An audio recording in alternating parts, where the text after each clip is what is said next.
everyone, welcome to our fresh and amazing new interview podcast with a fit cop, जिनको हम बोल सकते हैं fit IPS officer and very charming personality. स्वागत है सर आपका हमारे चैनल पर. Thank you very much. So sir, first of all मैं पर्सनली अभी मैंने देखा कि आप पर्सनली सिविलियन से मिल रहे हैं, उनकी कंप्लेंट्स को सुन रहे हैं और ईच एंड एवरी मैटर में आप लुक आउट कर रहे हैं. ओके, एंड आपने पर्सनली अपने जूनियर्स को बोला कि आप लोग लुक इनटू दिस मैटर. तो मेरे को बड़ी अच्छी ये चीज़ लगी. तो कभी कभी सिविलियंस को लगता है कि पुलिस वाले तो कुछ कर नहीं रहे, शायद हमारे मैटर में लुक आउट नहीं कर रहे. तो मतलब कैसे ये भावना अंदर उत्पन्न करते हैं आप लोग? First of all, thank you very much for having me on your program. And I would like to compliment you. आपने बड़ा अच्छा काम किया. You covered quite a lot of officers. And, thank you so much, sir. And there's a very good feedback about your channel. आपके सवाल के बारे में मैं ये कहना चाहूँगा कि जैसे आपने काफ़ी maybe since a few years you've been doing your shows, तो उसी तरह से आपको जैसे एक अनुभव you have gained ना, experience you have gained. Yes. Similarly, I have also gained a bit of experience about how to handle people when they come and meet us. तो कभी कभार वो बड़े इमोशनली आते हैं, गुस्से में आते हैं या कुछ ऐसे एक इशू को लेके आते हैं because of which they are very emotionally charge. At other times they come to us, मतलब प्लेनली हमको आके बताएंगे सर ये इशू है तो ऐसा. तो we need to look at the circumstances. ये मेरे को लगता है पिछले 8-10 साल से I been doing this job, so I won't say I am very experience और I am very good at it. I would say that I have gained a bit of knowledge and understanding about how to speak to people when they come and meet you. So I feel that's how I have gone through this. Okay. So sir, जैसे मैं officers, हम different officer से मिलते हैं, तो एक चीज़ मैंने notice की है, जैसे मैं इसी क्वेश्चन को मैं आगे कंटिन्यू करना चाहूँगा. डिफरेंट कंप्लेनेंट्स आते हैं, कभी कोई चोरी का केस आ रहा है, कोई किसी चीज़ का केस आ रहा है, डिफरेंट केसेस आ रहे हैं. तो how you balance your mind कि कभी इमोशनल केस आ गया, कभी बहुत एकदम तड़ाका भड़ाका एकदम केस आ गया, तो मतलब कैसे उस चीज़ को. और क्योंकि हम ऑफिसर से मिलने जाते हैं, अभी आप समझो आपसे कोई मिलकर गया, वो इमोशनल केस आपको बता के गया, and next moment I entered, आप स्वागत करते हैं विद अ स्माइल. सो वो चीज़ कैसे आ पाती है सर? देखिए, अगेन आई वुड से, मतलब हम दिन में ना I meet around may be 100 people, may be 20 to 30 people are my own staff. Yes. And 20 to 30 people are outsiders and maybe a few more are my colleagues. ऐसे मतलब दोस्त भी आ जाते हैं कभी कभार. तो first is we should not lose our emotional calm ना. You may be in a different state of mind. आपके पर्सनल कोई और इश्यूज होंगे, but then you are always expected to have मतलब a charming face. Right. You cannot show your emotions, anger to anyone because nobody is here to listen to your tantrums or anger ना. So that is one thing. Number 2 is मेरे को लगता है whenever someone comes to you, they expect the truth and they expect facts. They don't expect some stories. Yes, right. तो someone comes to you, you speak the truth कि ऐसा है, कि आपके केस में ऐसा हुआ है. अगर आपको लगता है कि हमारे I mean if I feel मेरे विभाग से और कुछ इनको मदद दे सकते हैं हम, so then I should be very honest with them कि yes definitely I'll do it for you. है ना. एंड अगर आपको लगता है कि हमने काफ़ी कर लिया है बट और आगे मतलब हमें करने का कुछ है नहीं, आप दूसरा कोई और रास्ता अपनाएं. Maybe you should probably go to court और you should probably look. Generally in civil disputes में क्या होता है कि कोर्ट जाना पड़ता है. Yes. तो इन दोज मैटर्स मैं इनको समझा देता हूँ. तो I mean I just keep it plain and simple. Okay. So sir, मैं आपसे एक बड़ा हमारे चैनल का फेमस क्वेश्चन भी है ये. Okay.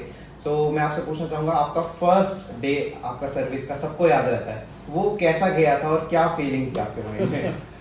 First day of service in training अलग था, and then obviously first day when I joined as after you have joined. After I have joined, first day obviously मतलब हम जाते हैं, हमें कुछ पता नहीं होता है क्या करना होता है, किससे कैसे डील. नर्वस थे सर आप?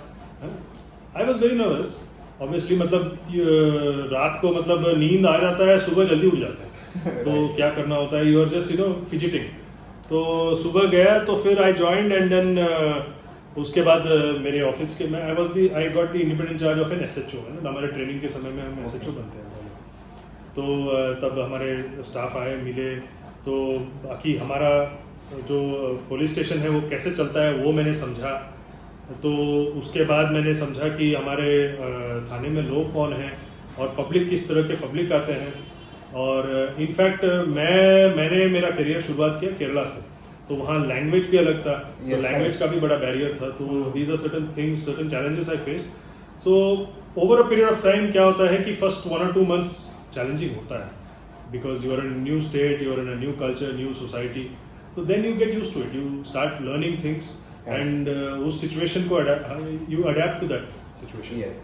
सो सर आप साउथ साइड से हैं, तो साउथ साइड के लोग हमने सुना है काफी इंटेलिजेंट होते हैं, पढ़ने में टॉप क्लास रहते हैं, सो मतलब इजी था आईपीएस बनना आपके लिए? मेरे लिए पर्सनली अगर मैं बोलूँ तो सिविल सर्विस एग्जाम इजी नहीं है। Okay. It's not like a piece of cake ना, आपने पढ़ लिया एक दिन और अगले दिन एग्जाम लिख दिया और पास हो गया, ऐसा नहीं है। तो आपको हार्ड वर्क तो करना पड़ता है। And in fact the issue is when you have a background people expect you to succeed, Okay. And that expectation वो काफ़ी बड़ा बर्डन होता है आपके ऊपर। So that burden always was there with me. तो ऑब्वियसली इट टुक मी थोड़ा मतलब चैलेंजिंग था इनिशियली, मेरा थर्ड अटेम्प्ट में मेरा क्लियर हुआ, सो काफ़ी हार्ड वर्क करना पड़ा। I would not say that बहुत ज़्यादा स्ट्रगल था, but then I enjoyed the journey. Yes. जो जर्नी था मतलब वो जो सीखने को मिला। मेरा बैकग्राउंड था, आई वॉज अ डेंटिस्ट, तो डेंटिस्ट्री से मैंने जब शिफ्ट किया इस फील्ड में आया, so there was a lot of मतलब नए things which I had to explore, नया चीज़ पढ़ने को मिला, international relations, polity, governance, constitution. तो इट वाज वेरी नाइस, मतलब वो एक ऐसा जर्नी था कि आपको इतना सब पढ़ने को, देखने को, सीखने को मिल रहा है। तो मतलब आप में चाहत थी सर स्टार्टिंग से पढ़ने की कि हाँ पढ़ना है मेरे को, क्योंकि सर एक मेडिकल फील्ड से एकदम शिफ्ट कैसे, मतलब क्या टर्निंग पॉइंट आया आपकी लाइफ में जो आप शिफ्ट हो गए? पर्सनली बोलूँ तो इनिशियली मेरा जब डेंटिस्ट्री शुरू हुआ, first year, second year, third year, final year, internship में जब आया तब उसके बाद मैंने डिसाइड किया कि I want to write the civil service exam. उसके पहले मेरा कोई ऐसा इंक्लिनेशन या मेरा कोई ऐसा इरादा नहीं था कि मैं सिविल सर्विस एग्जाम की तरफ जाऊँ। ओके। बट देन एक टर्निंग पॉइंट आया कि मेरे फाइनल ईयर में था।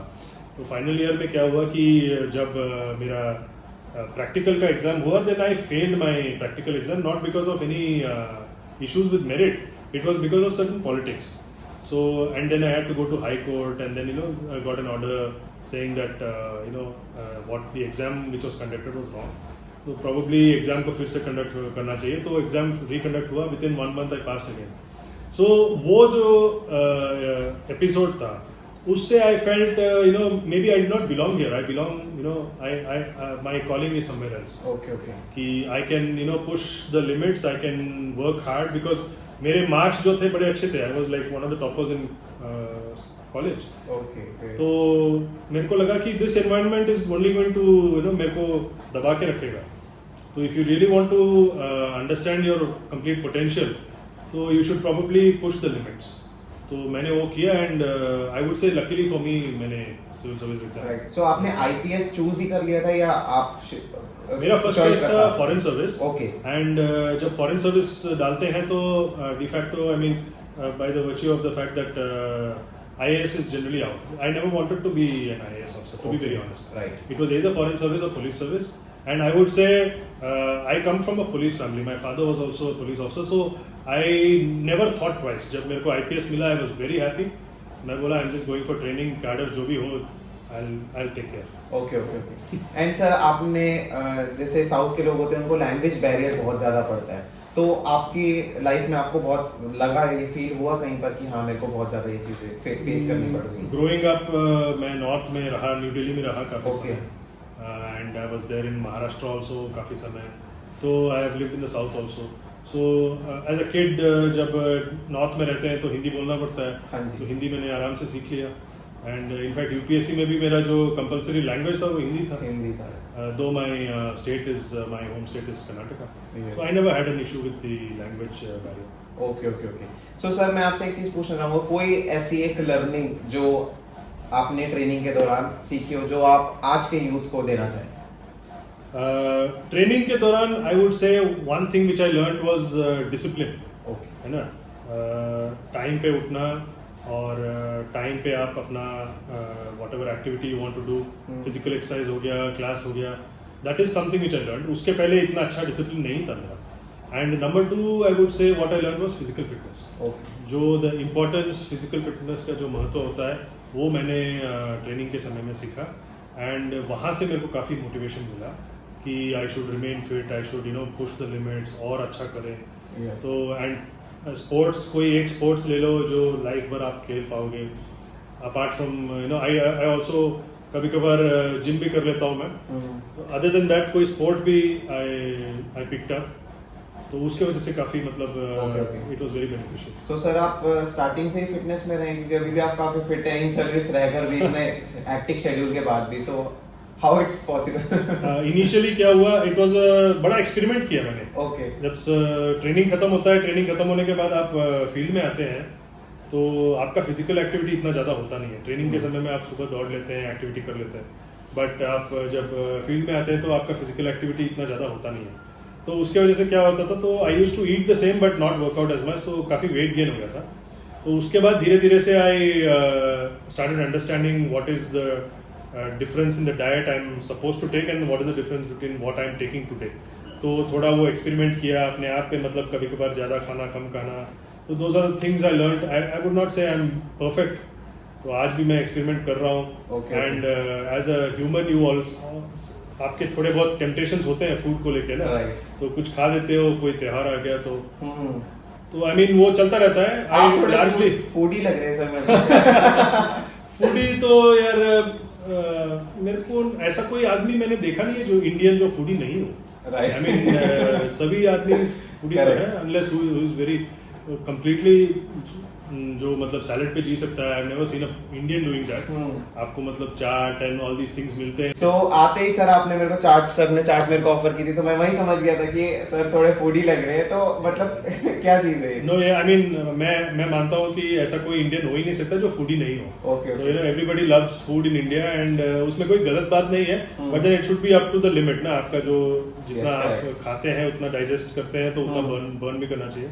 तो that I feel.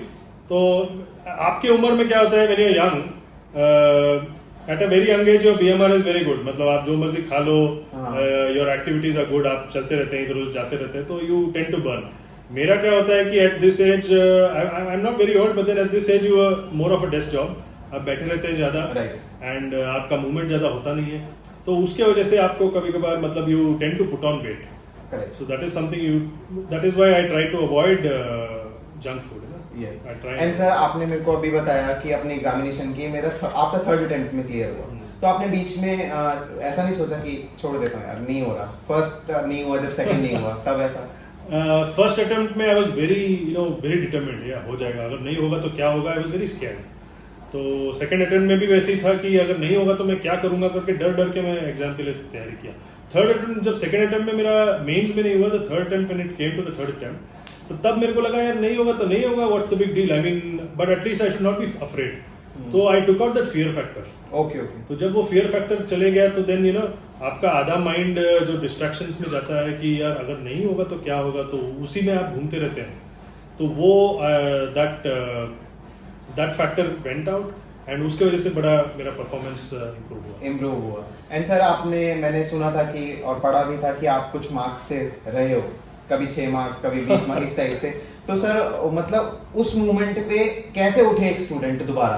It's very easy, I would से it's just a matter of perspective. आपका ग्लास आधा फुल है या आधा एम्प्टी है, दैट इज द पर्सपेक्टिव ना। मेरे को लगा कि 2 मार्क में मैंने डेंटिस्ट्री से ट्रांसफॉर्म करके इस फील्ड में आके मैं 2 मार्क्स से प्रीलिम्स में रह गया, तो 2 marks is nothing, it's just a matter of one particular question इस तरफ उस तरफ का। सो आई फेल्ट अगर मार्जिन इतना छोटा है तो देन नेक्स्ट अटेम्प्ट में हो ही जाएगा। सिमिलरली जब मेंस की बात आई, सेकंड अटेम्प्ट में 6 मार्क्स की बात थी, तो तब भी मेरे को लगा कि 6 मार्क्स इज नथिंग, तो मेरे को वो बड़ा मोटिवेट किया, दैट इटसेल्फ मोटिवेटेड मी कि मैं कोई और फील्ड से मैं आके इधर हार्डवर्क कर रहा हूँ, मेरे को लग रहा है कि may be I don't belong here, but in spite of that I missed out may be by 2 marks और 6 मार्क्स। तो तब मेरे को लगा कि I can definitely make it. Right. So sir जब आपने स्टार्टिंग में मेडिकल किया था, तो आपके जो फादर थे वो तो पुलिस सर्विस में थे, तो उन्होंने कभी आपको पुशअप नहीं किया कि you must join police service? उन्होंने कभी बोला नहीं उन्होंने कि आप करो, उन्होंने यही बोला कि आपको जो ठीक लगे आप वो करो। ओके। उन्होंने कभी पुश नहीं किया कि आप मेडिकल से कोई और फील्ड में जाओ या कोई और फील्ड से आप विदेश जाओ, कभी नहीं बोला। राइट। तो उन्होंने इनफैक्ट एनकरेज किया, मोटिवेट किया एंड सपोर्ट किया कि I mean it will happen, it's a matter of time, क्योंकि आप में वो है, वो क्षमता है।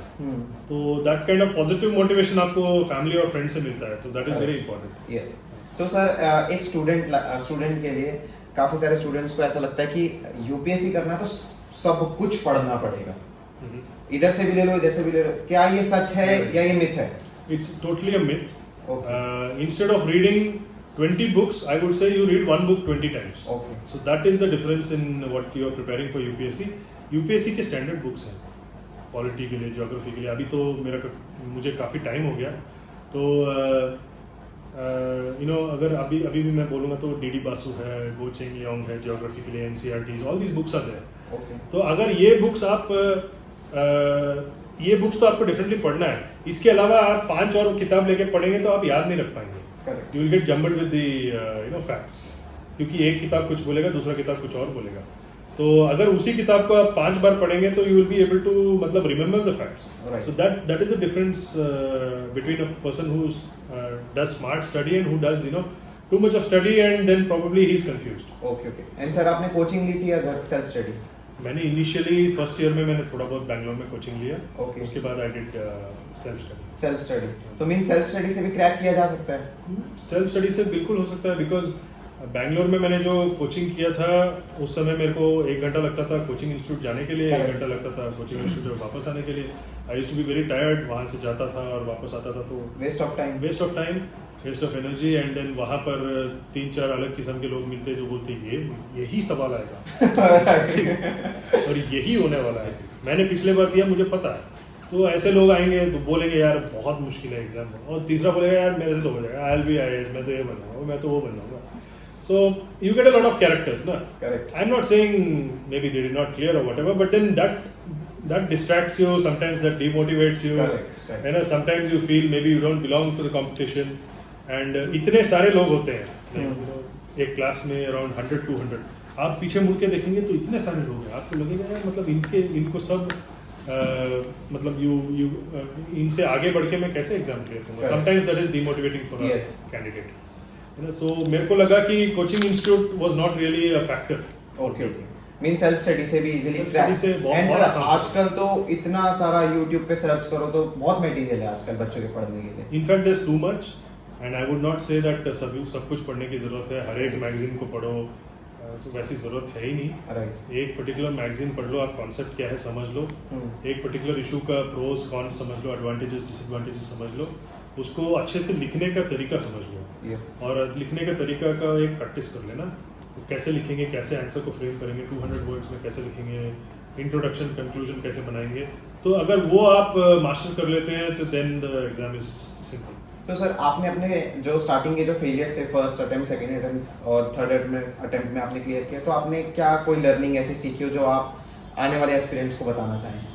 आने वाले एस्पिरेंट्स को मैं यही बोलूँगा कि आपको you should not feel bogged down ना. आपको you should not feel that मैं यहाँ बिलोंग नहीं करता हूँ. It's not something which is very difficult और it is not something which is मतलब इतना मुश्किल हो कि आप उम्मीद ही नहीं कर पाओगे कि आप वहाँ एक दिन रहोगे. मैं तो उल्टा ये सोचूंगा कि आई बिलोंग देयर. अगर आप वैसे आपका माइंडसेट बना के चलेंगे तो then definitely you will be able to make it ना. क्योंकि एक कहावत है, मैं जब प्रिपेयर कर रहा था यूपीएससी के लिए, मैंने दीवार पे चिपकाया था इसको ना, every champion was once a contender who refuse to give up. मतलब जो भी एक चैम्पियन बना वो सबसे पहले छोटे लेवल से शुरुआत किया और वो उसमें वो आत्मविश्वास था कि वो एक दिन चैंपियन बनेगा, इसीलिए वो चैंपियन बना है ना. ये रॉकी बैल्बोआ का ये सेइंग है. तो ये मैंने दीवार पे लगाया और मैं इसी को मैं बार बार इसी को मैं मतलब I used to just look at it and Rocky Balboa के गाने सुनता था. तो ये मेरे को बड़ा मोटिवेट करता था. ओके. सो सर अब कुछ हम अपने जो हमारे चैनल के मोस्ट आस्क्ड क्वेश्चंस हैं, ओके, तो वो मैं आपसे सर मोस्ट आस्क्ड क्वेश्चंस मैं आपसे पूछना चाहूँगा कि सर फिल्म्स देखते होंगे आप भी, कभी ना कभी देखी होगी. तो जैसे सिंघम, दबंग टाइप जो फिल्म्स होती हैं उनको देखकर कभी अपने आप को फील किया, देखा है स्क्रीन में कि अपने आप को फील किया कि हाँ यार मैं उतर रहा हूँ गाड़ी से इस टाइप से? नहीं, I would say that is all rubbish. Okay. लगता है कि that is not the way police officer is suppose to be. आप किसी को जाके ऐसे थप्पड़ थोड़ी मार सकते हैं, किसी को जाके ऐसे पीट थोड़ी सकते हैं. Right. We live in a democracy and what society and public wants is what an officer should give, है ना. That is number one. Number two, but एक चीज़ है कि मतलब वो वाला फीलिंग आता तो नहीं है. मतलब मैंने ये नहीं बोलूँगा कि गाड़ी से उतर के आप सिंघम या दबंग की तरफ जा रहे हो. दैट आई वुड नॉट से इज करेक्ट, बट देन कभी कभार क्या होता है कि जब एक लॉ एंड ऑर्डर सिचुएशन आता है, एक बहुत बड़ा सिचुएशन आता है, एंड उस समय में आपको वैसे प्रोजेक्ट करना पड़ता है कि you are above the situation, right, कि you may as such you are in a democratic society but you need to project that you are above the situation and you can handle it. Okay, अगर आप में वो आत्मविश्वास और वो energy दिखेगा तो आपके जो पुलिस के जवान भी होंगे वो भी they will also be very motivated and उनका मोरल हाई होता है। बट अगर आप डरे डरे वहां रहेंगे तो फिर आपके जवान भी आपके साथ वही डरे हुए रहेंगे कि नहीं हमसे तो नहीं होगा। करेक्ट, और एंड वैसे जब होगा कि अगर वो डर जाएंगे तो then the situation goes out of hand, right, है ना। इनफैक्ट आप प्रोजेक्ट करो कि आप सिचुएशन से बड़े हो and you are very confident, at the end of the day आपको करना वही है कि आपको नेगोशिएट ही करना होता है। So that is how democracy works. Right. Is what I feel. I may be wrong. I mean, you know. Okay okay. So sir मैं एक और क्वेश्चन आपसे पूछना चाहूँगा ये वाला कि आईपीएस से पहले वाले कार्तिकेय सर और अभी वाले क्या डिफरेंस देखते हो आप अपने में? एंड सर एक और मैं चीज़ ऐड करना चाहूँगा, क्या आपको लगता है कि आपके अंदर पुलिस सर्विस ज्वाइन करके रूडनेस भी आया है थोड़ा बहुत, या रफनेस थोड़ा, मतलब या टफनेस कह सकते हैं इसको थोड़ा? मैं ये कहूँगा टफनेस पुलिस सर्विस से तो I mean obviously you get tough because of training. Correct, training आपको डिसिप्लिन जो है वो आपको काफ़ी सिखाता है। आपके ट्रेनिंग के समय में जो आप डेली रूटीन का जो फिक्स होता है वो काफ़ी आपको सिखाता है। So those are the things which you learn, उससे टफनेस तो बड़ा अच्छा बन जाता है। Definitely I agree.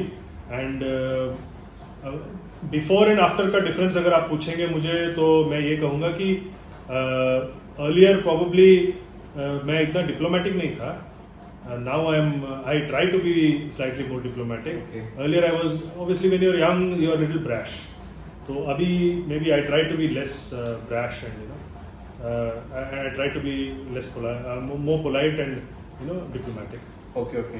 So sir मतलब आप थोड़े गुस्से वाले भी हैं, थोड़ा मतलब गुस्सा नहीं कहूँगा, मे बी गुस्सा तो नहीं कहूँगा, मैं ये कहूँगा कि sometimes earlier I was not very flexible. Okay, तो आई थोड़ा अभी ज़्यादा फ्लेक्सिबल हूँ कि आई अंडरस्टैंड ठीक है ऐसा नहीं हो सकता है, तो मे बी ऐसा ये सर्विस बहुत कुछ सिखा ही देती है सर। सिखा देता है definitely. It teaches you for the good. मेरे को लगता है बहुत अच्छा है कि हम ये सीख जाए। बट देन मैं ये भी कहूँगा कि यंग उम्र में आपको वैसा नहीं होना चाहिए, वैसा आपको इतना भी फ्लेक्सिबल नहीं होना चाहिए।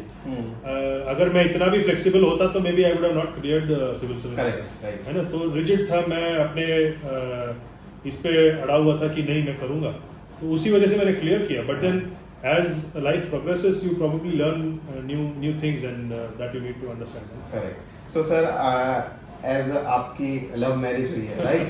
सो स्टूडेंट लाइफ में यूपीएससी की तैयारी करते हैं बच्चे, ये वो तो बहुत बड़ा डिस्ट्रैक्शन कह सकते हैं या कुछ भी कह सकते हैं, लव रिलेशनशिप्स और ये सब है, and you are happily married. तो कुछ एडवाइस अगर देना चाहें आप? नहीं, मैं प्रिपरेशन के समय में तो मैं I kept my phones of ना। ओके। अपना क्या करता था जब अपना रूटीन बन जाता था कि 2 बजे से 4 बजे तक पढ़ना है फॉर एग्जांपल, तो तब मैं अपना फ़ोन स्विच ऑफ कर देता था एंड सोशल मीडिया मैंने डिलीट कर दिया था। Okay. Instagram, Facebook and WhatsApp तब चला हुआ था, but then I deleted all the accounts and बहुत दिनों के लिए मैं अपने दोस्तों के लिए अनअवेलेबल था, तो बातचीत नहीं होती थी।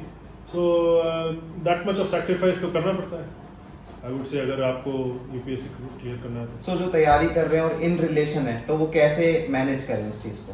That's a very difficult question for me because it depends on the other person as well and how they are able to support you. Okay okay. ऐसे भी होते हैं जो बोलेंगे नहीं मेरे को रोज मिलना है, ऐसे भी होते हैं कि may be it's okay, I understand that you want to achieve something in life, तो आपको करना चाहिए। तो I mean it's a very difficult question for me to answer. At the end of the day मुझे लगता है कि आपको खुद आपके एम्स, गोल्स एंड आपका जीवन में क्या है लक्ष्य, वो आपको खुद तय करना पड़ेगा, और उसमें कौन सा रास्ता सही है आप खुद बता सकते हैं, किसी और के लिए मैं नहीं बता सकता हूँ। Yes yes, correct. So sir mainly क्या रहता है ना, मेन डिस्ट्रैक्शन आजकल यंग यूथ में ये बढ़ गया है, रिलेशनशिप्स वगैरह ये वो। So yes, so that's why I am asking कि हाँ कि उनके लिए अगर कुछ आपके लिए आपकी तरफ से कुछ एडवाइस हो कि हाँ अंडरस्टैंडिंग्स रखें, एक म्यूचुअल वो रखें कि एक दूसरे को कोशिश तो कर सकते हैं देखो understanding, but then you know it's good to try if you're really serious about someone else. Yes. But then I would say that at the end of the day, अगर आप किसी एक कारण के वजह से आपने अपना लक्ष्य नहीं किया तो आपको ही बुरा लगने वाला है। करेक्ट। तो मे बी यू शुड दोनों चीज़ों को आपको वे करना पड़ेगा। बैलेंस नहीं, मतलब whether do you want your goals in life और you want the relationship. Correct. So if you want your goals, then probably you should need to sacrifice the relationship unless the partner is very understanding. Yes, correct. So that's a very personal decision, क्योंकि आगे वाला व्यक्ति जो relationship में है वो कैसा है, I don't know. कितना अंडरस्टैंडेबल है, क्या चीजें हैं, I don't know. Correct. So means बहुत कॉम्प्लिकेटेड क्वेश्चन हो गया सर के लिए। और मेरा आंसर नहीं कॉम्प्लिकेटेड तो नहीं है, मेरा आंसर भी I think it's very frank, है ना? Right. So it's not a very complicated question. I mean it's a very individual question, है ना? Yes. ये आपके लिए जो रास्ता है वो अलग है और मेरा रास्ता अलग है। करेक्ट। सो ये चीजें देख सकते हो आपकी, हाँ ये कुछ चीजें। और सर आपसे मैं अब कुछ टफ चैलेंजेस के बारे में अगर पूछना चाहूँ, as you are serving in very beautiful place, so first of all मैं आपकी फीलिंग जानना चाहूंगा, इतने अच्छे प्लेस पे सर्व करके कैसा फील होता है आपको? नहीं, अच्छा है, Himachal is a beautiful place, देवभूमि बोलते हैं इसको। And when I talk to my batchmates they are jealous of me, saying so I am happy that I am in Himachal, and you know I would say that it has been a wonderful experience for me. तो बाकी challenges के बारे में अगर मैं बात करूँ तो earlier when I was in Kerala I faced quite a lot of professional challenges. And I was the special officer in the Sabarimala temple. Okay. तो जब वहाँ पर विमेन का एंट्री हो रहा था तो उस समय मैं वहाँ एसपी था। Okay. तो बड़ा लॉ एंड ऑर्डर इशू था, it was a very highly politically charged environment ना। सो उस समय में लोगों को कैसे हैंडल करना, और मतलब there are various stakeholders. अगर स्टेक होल्डर्स की बात करेंगे तो मीडिया है, पब्लिक है, ऑपोजिशन है, जो लेडीज़ हैं, हाई कोर्ट का जो द ऑनरेबल हाई कोर्ट का जो वर्डिक्ट है, सुप्रीम कोर्ट का वर्डिक्ट है, तो बड़े सारे चीज़ें होते हैं। गवर्नमेंट का जो उनका जो नज़रिया होता है वो अलग होता है। तो हर एक चीज़ को हैंडल करना is a very big professional challenge. At the same time वहाँ जो पब्लिक होती है उनका इमोशनल रिएक्शन अलग होता है। तो कोई बंदा रो रहा है तो दूसरा बंदा चीख रहा है। So all these things you know that I feel was the most professionally challenging phase और पीरियड, है ना, of about may be 15-20 days when I was there. Yes. So sir कभी ऐसा मोमेंट भी आया आपके पास कि हाँ एक्सीडेंट्स हो गए, रोड रेज वो चीज टाइप हो गई, मतलब इस टाइप से, तो कभी ऐसे इस टाइप से होते हैं आपके यहाँ पर? हिमाचल में एक्सीडेंट्स होते हैं। Okay. हिमाचल में एक्सीडेंट्स से लैंडस्लाइड्स की वजह से लैंडस्लाइड्स होते हैं, those are natural disasters and people tend to understand. लोगों को ये समझ में आ जाता है कि ठीक है, मतलब इसमें इनकी कोई गलती नहीं है, ये हमारी मदद कर रहे हैं और इसमें हमें भी उनकी सहायता करनी चाहिए। लोग भी आगे आते हैं। बट कोई ऐसे फॉर एग्जांपल कोई मर्डर हो जाता है तो लोगों को ये लगता है कि इमीडिएटली किसी वो व्यक्ति को पकड़ो जिसने ये किया है, एंड वो ये बात को समझने के लिए तैयार नहीं होते हैं कि मतलब कोई और सर्कमस्टेंसेस होते हैं, कोई और सर्कमस्टेंसेस को, बिकॉज ऑब्वियसली इसमें गलती नहीं है, but they are emotionally you know, परिवार जो है they have lost a loved one. So those are the things which we face ना। तो सर आप इमोशनल हो जाते हैं कभी, ऑन फील्ड गए, कुछ हादसे हो गए ऐसे, कभी इमोशनल हुआ है सर आप देख के? टू बी वेरी ऑनेस्ट आपके साथ मैं इमोशनल कभी हुआ नहीं। ओके। क्योंकि हमारा जॉब ही ऐसा है कि हम इमोशनल ना हो। But then you have to be tough. We have to be tough. We have to be tough at the same time. We have to understand that you know, जब तक हम वो अक्यूज को या उस सिचुएशन को हैंडल नहीं कर पाएंगे, there is no point getting emotional. And दो जब वो व्यक्ति को पकड़ लेते हैं उसके बाद इमोशनल हो जाते हैं कि यार नहीं, इसको तो we need to, है ना, मतलब we have to take him ensure that इसको न्याय मिले, है ना, मतलब ये जो विक्टिम है उसको न्याय मिले और जो अक्यूज है उसने जो गलत किया है, तो इसमें we need to ensure that ये स्ट्रॉन्ग केस बने। तो उस चीज़ को लेके हम इमोशनल तो होते हैं। Emotional in the sense we are very determined, मतलब हमारी टीम फिर हम बैठते हैं तो बोलते हैं नहीं यार, इसको तो 100% हमको we have to set it right, ये जो किया है गलत हुआ है, इसको ठीक ढंग से हमको we have to ensure justice, न्याय दिलाना होता है। राइट। यस। सो आप देख सकते हो कितनी सारी आपको लर्निंग्स सीखने को मिल रही हैं सर से, कितने सारे मैसेजेस मिल। सो सर एक चीज़ और मैं पूछना चाहूँगा, ma'am is also IPS officer, आप भी आईपीएस ऑफिसर हैं, तो सेम प्रोफेशन अच्छा है या क्लैश है? Not really, it depends on your understanding. ऐसा कोई क्लैश नहीं है। In fact it is big advantage for me and her. उनका भी जो इशू होता है मैं उनके साथ डिस्कस कर पाता हूँ Yes. एंड Help हो जाती है, हेल्प हो जाती है। कभी कभार अगर हम कोई डिसीजन ले रहे हैं, before taking the decision I discuss things with her, she discusses things quite lot of things with me, तो वी कम टू अंडरस्टैंडिंग। कभी कभार may be I am wrong, sometimes she is wrong, तो मतलब हमें समझ में आ जाता है कि कहाँ हम किस स्टेप में, हम किस जगह पे हम गलत कर रहे हैं। Correct. तो it's a big added advantage एक ही स्ट्रीम में होना, एक ही फील्ड में होना। एंड उनको ये भी समझ में आता है कि अगर हम किसी काम से बाहर जा रहे हैं तो उसका इम्पोर्टेंस कितना है, उसको yes he needs to go out or probably he has to handle this situation Yes. because of this particular issue, वो मेरे पास अभी आज मिल नहीं सकते हैं, तो that is totally दूसरे understandable। प्रोफेशन में थोड़ा क्लैश हो जाता है। Maybe हो सकता है, I don't know, maybe होता होगा। Yes yes. So sir at last मैं आपसे ये पूछना चाहूँगा, एट लास्ट आप आज के जो एक्सपीरियंस आपको देख रहे हैं यंग एक्सपीरियंस स्टूडेंट्स, उनको कोई ऐसी अच्छी लर्निंग या कोई ऐसा अपनी तरफ से मैसेज आप पर्सनली देना चाहें उनके लाइफ को? I would say every champion was once a contender who refused to give up, है ना। बस ये मेरा एक मोटो रहा है। Yes. Every champion was once a contender who refused to give up, correct है ना। सो कितनी अच्छी अच्छी आपको देखो लर्निंग्स मिली सर के थ्रू, और मैम भी आईपीएस ऑफिसर हैं, तो मैम का सेशन भी बहुत जल्द आपको देखने को मिलेगा। सर का सेशन तो आप लोगों ने देख ही लिया है, तो कमेंट सेक्शन में अपनी अपनी लर्निंग्स बताना कि क्या क्या आपने सर से सीखा है। ओके, एंड सर की आईडी को भी मैं मेंशन कर दूंगा, आप जाके सर को फॉलो करिए और सर को भी बहुत ढेर सारा प्यार दीजिए। ये रियल हीरो है, ये रियल दबंग है। ऐसा ओके, नहीं है। ऑन ग्राउंड वाले हैं ये। सर एक होता है रियल हीरो, जो हम सलमान खान, शाहरुख खान इनको देखते हैं यूनिफॉर्म सिंगम स्टाइल, बट आप ये रियल हीरो हैं। तो इस टाइप से आप लोग लर्निंग्स लीजिए। मिलते हैं नेक्स्ट अमेजिंग सेशन में मैम के साथ ही। ओके, तो तब तक के लिए जय हिंद, जय भारत, वंदे मातरम।